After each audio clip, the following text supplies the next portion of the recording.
নমস্কাৰ প্ৰিয় বন্ধু বান্ধৱীসকল পোনপ্ৰথমে আপোনালোক সকলোকে মোৰ ইউটিউব চেনেল আৰু মোৰ পেজলৈ স্বাগতম জনাইছোঁ। আশা কৰোঁ আপোনালোক সকলো ভালেই আছে। বহুত দিনৰ মূৰত আপোনালোকৰ বাবে এটি বিশেষ ভিডিঅ' লৈ আহিছোঁ আৰু অকণমান স্কিপ নকৰাকৈ চাই থাকিব। আমাৰ অসমীয়া পৰম্পৰাগত এটি পুৰণি ব্যঞ্জন আপোনালোকক দেখুৱাম আৰু আমাৰ স্বাস্থ্যৰ বাবে খুবেই প্ৰয়োজন। বৰ্তমান এই ব্যঞ্জনবিধ আমাৰ মাজৰ পৰা হেৰাই গৈছে আৰু আমাৰ ল'ৰা ছোৱালীয়েতো চিনিয়েই নাপায়। আৰু মই আপোনালোকক জনাম আমি আজিকালি বেছি আধুনিক হ'বলৈ গৈ ম'ম' চাওমিন এইবোৰ খাই আমি পেট ভৰাওঁ নহয় জানো, কিন্তু আমি থলুৱা খাদ্যৰ জুতি লৈ পাইছোঁ জানো, বা আমাৰ ল'ৰা ছোৱালীয়ে জানো লৈ ভাজি লৈছোঁ। আগতীয়াকৈ মাছ ভজা তেলখিনিত কেইটামান মেথি গুটি আৰু জিৰা গুটি দি দিছোঁ।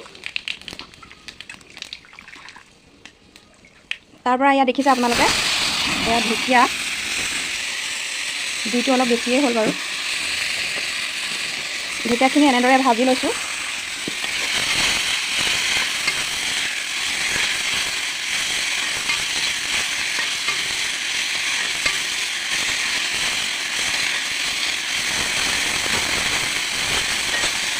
ঢেকীয়াখিনি এনেদৰে ভাজি লৈ খৰি কেইডালমান কমাই দিছোঁ, জুইটো অলপ বেছিয়ে হৈ গ'ল। যিহেতু মাটি কেৰাহী, জুইটো পটককৈ শুহি লয়, গৰম হৈ যায়। ঢেকীয়াকেইডাল মই কিনি আনি ৰ'দত অলপমান লাৰাই থৈছিলোঁ বাৰু। লাৰাই থ'লে খাবলৈ ভাল হয়। এতিয়া দেখিছে ইয়াতে সম্পূৰ্ণ লেৰেলি গৈছে ঢেকীয়াকেইডাল। আপোনালোকে কঁঠালগুটি খাই ভাল পায়নে বাৰু? দালিত দি হওক বা পিটিকা কৰি হওক, কঁঠালগুটি মই খাই বহুত ভাল পাওঁ। আজি আমাৰ এই ব্যঞ্জনবিধত কঁঠালগুটিও মই ব্যৱহাৰ কৰিম। কঁঠালগুটি, ঔটেঙা, বাত মাছ আৰু ঢেকীয়াৰে এখন খুব সুন্দৰ আৰু সুস্বাদু ব্যঞ্জন আপোনালোকক কেনেদৰে ৰান্ধিব লাগে মই দেখুৱাই আছোঁ, আৰু আপোনালোকে চেষ্টা কৰিব বনাবলৈ এনেদৰে। ঢেকীয়াখিনি ইয়াতে প্ৰায় হৈ গৈছে।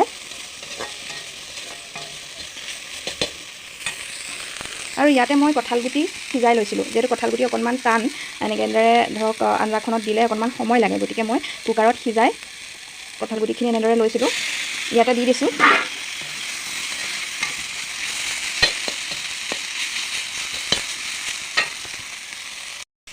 ইয়াতে মই সোৱাদ অনুযায়ী নিমখ হালধি দিলোঁ। আপোনালোকে যিমান পৰিমাণৰ নিমখ খায় সিমান পৰিমাণৰ দিব পাৰে। এয়া চাওক, ঢেকীয়াখিনি তেলখিনি শেষ হৈ লৈছে, আৰু মাছত যিহেতু তেল আছে ইমান বেছিকৈ তেল মই দিয়া নাই। এয়া চাওক, এটা ধুনীয়া ৰং উঠিছে। কঁঠালগুটি আপোনালোকে মিঠি গুটি তেল দি পিটিকা কৰিও খাব পাৰে, বিহ জলকীয়া তেলৰ লগত, আচাৰৰ তেলৰ লগত। ইয়াতে দেখিছে ঢেকীয়াখিনিও সম্পূৰ্ণ লেৰেলি গৈছে আৰু এটা ধুনীয়া ৰং উঠিছে। ইয়াতে মই পানী দিম, পানী গৰমাই থৈছিলোঁ, এই গৰম পানী দিছোঁ ইয়াতে। আপোনালোকে দ্ৰব্যৰ পৰিমাণ চাই পানী দিব পাৰে, আৰু কিমানজনৰ বাবে আপোনালোকে আঞ্জাখন ৰান্ধিছে সেই অনুপাতে আপোনালোকে পানী দিব পাৰে। এনেদৰে ইয়াত মই পানী দিলোঁ। আৰু এতিয়া যিহেতু এতিয়া ঔটেঙাৰ দিন নহয় জানো, কুমলীয়া ঔটেঙা মই আনি থৈছিলোঁ, আৰু ইয়াতে ঔটেঙা দিছোঁ। বেছি সৰুকৈ দিয়া নাই, যিহেতু ঔটেঙাবোৰ সিজি যোৱাৰ লগে লগে সৰু হৈয়ে যায় কুমলীয়া ঔটেঙা। এয়া চাওক, এনেদৰে মই ঔটেঙা কেঁচ অকল দি দিছোঁ।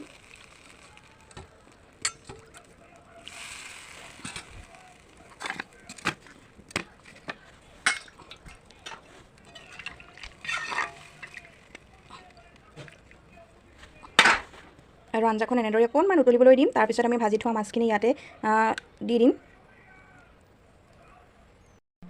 আৰু এয়া চাওক, অকণমান সময় কেৰাহীখন ঢাকোন মাৰি দিলোঁ। তাৰপিছত এই আঞ্জাখন পূৰা ধুনীয়াকৈ উতলিবলৈ আৰম্ভ কৰিছে, আৰু এটা খুব ধুনীয়া ৰং উঠিছে নহয়নে? আপোনালোকৰ চাগে জিভাৰ পানী পৰি গৈছে দেখি, খাওঁ খাওঁ লাগিছে। আৰু এতিয়া আমি ভাজি থোৱা মাছখিনি এনেদৰে ইয়াতে দি দিম। ভাজি থোৱা মাছখিনি ইয়াতে দিলোঁ, আৰু ঔটেঙাও অলপ অলপ সিজিছে, যিহেতু কুমলীয়া ঔটেঙা বেছি সময় নালাগে সিজিবলৈ। আৰু এতিয়া আমি আকৌ ঢাকোন মাৰি দিম। ঢাকোন মাৰি অকণমান সময় উতলাম। নিমখটো আপোনালোকে আশা কৰোঁ আপোনালোকে ভিডিঅ'টো চাই খুব ভাল পালে, আৰু যদিহে আপোনালোকে মোৰ ভিডিঅ'টো চাই ভাল পালে তেতিয়াহ'লে আপোনালোকে এনেদৰে আপোনালোকৰ আমাৰ অসমীয়া থলুৱা খাদ্যসমূহ আপোনালোকে ৰান্ধিব পাৰে।